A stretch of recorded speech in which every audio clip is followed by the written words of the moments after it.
Essa é a nossa sexta aula. Nós vamos falar sobre o sensor MAP, que é o sensor de pressão de admissão. Nós também chamamos de sensor de pressão absoluta. Ele fica montado também junto aqui com a unidade de sensores. Nós temos 3 sensores montados nessa peça, que fica aqui junto com o corpo da injeção. Nós já falamos sobre 2 deles, que é o sensor IAT, o sensor de temperatura do ar, o sensor TP, que é o sensor de posição do acelerador, e aí nós temos o sensor MAP, que é o sensor de pressão de admissão. Para você entender melhor isso, a admissão é o primeiro movimento do ciclo 4 tempo. Na parte mecânica, nós temos um ciclo completo, que são 4 fases. E a primeira fase é a fase de admissão.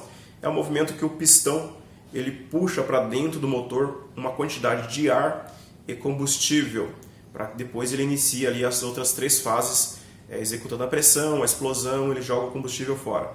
Então essa admissão ela acontece constantemente, sempre ali na primeira fase.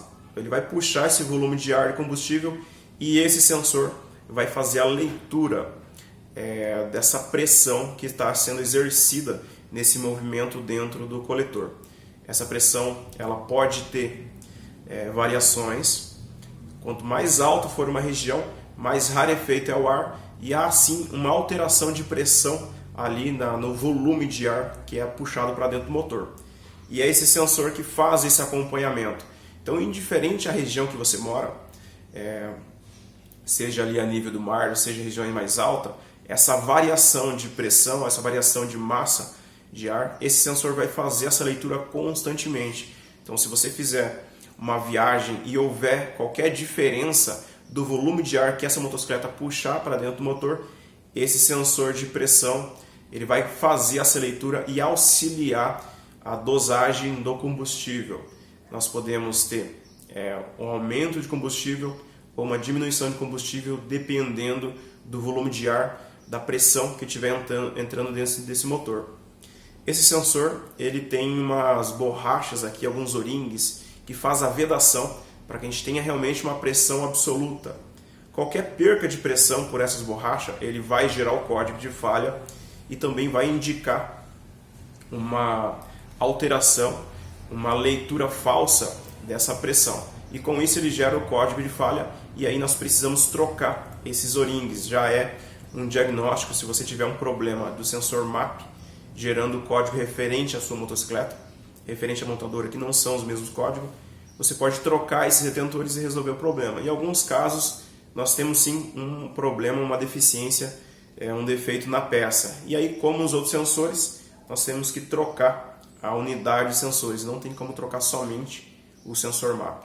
Sempre que nós fazemos a manutenção do corpo da injeção, que nós desmontamos para fazer a limpeza, a descarbonização, nós temos que substituir essas borrachas. Nós sempre colocamos novas. Não compensa você tentar aproveitar.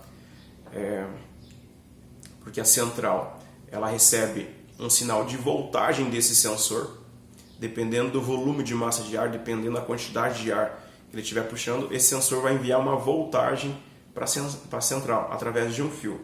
Essa unidade dos sensores é alimentada com aproximadamente uns 5 volts. Nós temos um fio específico que vai para a central. Nós conseguimos também fazer esse acompanhamento com um multímetro. Dependendo da pressão aqui da admissão, você vai acompanhar uma voltagem diferente. Se der problema nas borrachas, por exemplo, tiver um problema de vedação, a central vai receber uma voltagem diferente e ela não vai entender se é a borracha ou se é o sensor que está com problema. Ela simplesmente está recebendo uma informação em voltagem muito diferente do que ela precisa para dosar a quantidade de combustível. Então cabe a nós desmontar e fazer o diagnóstico se é borracha ou se é problema do próprio sensor. E a gente resolve o problema assim que ela receber a voltagem certa, com os padrões que ela precisa, ela volta a dosar, a melhorar ali a quantidade de combustível. Se tiver um problema com o sensor, com a borracha, que ela receber essa voltagem diferente do que ela precisa, ela vai ter muita dificuldade para pegar. Geralmente ela desliga e você acaba não conseguindo mais funcionar. Com muito custo a gente consegue funcionar a motocicleta e ainda assim ela fica desligando. A gente não consegue manter essa motocicleta na lenta. resolvendo o problema, ela estabiliza ali o seu funcionamento. Se esse vídeo te ajudou de alguma forma, deixa ali teu like, deixa tuas perguntas, deixa teu comentário e até a próxima.